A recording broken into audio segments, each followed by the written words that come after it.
Let's watch this video. Some few minutes. Let's watch this video.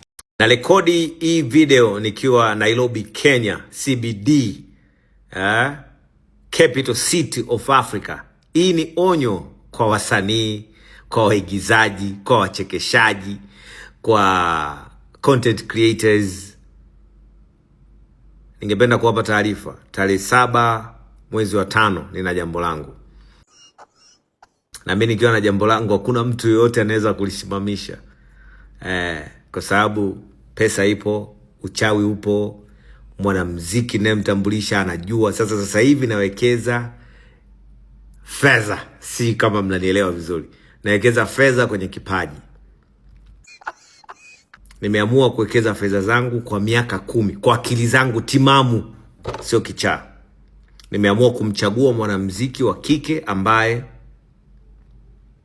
ana uwezo, anajua nini anafanya kwenye industry ya muziki.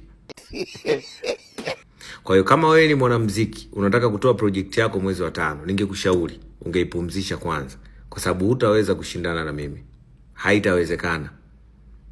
Na ninawapa taarifa wasanii wa kike wa Tanzania, wale wakubwa. Najua mnawajua wasanii wakubwa wa kike. Yaani wakubwa wa kike ambao wanatambulika kimataifa.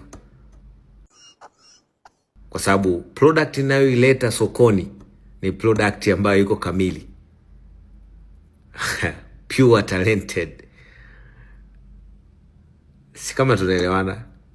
Kwa hiyo jiandaeni, jipangeni. Ni aidha mnataka kumpokea, mtampokea, hamtaki kumpokea, mtampokea. Yaani ni aidha mnataka mtampokea, mtaki mtampokea, kwa sababu nyimbo zake hakuna mtu anaweza kuzizuia.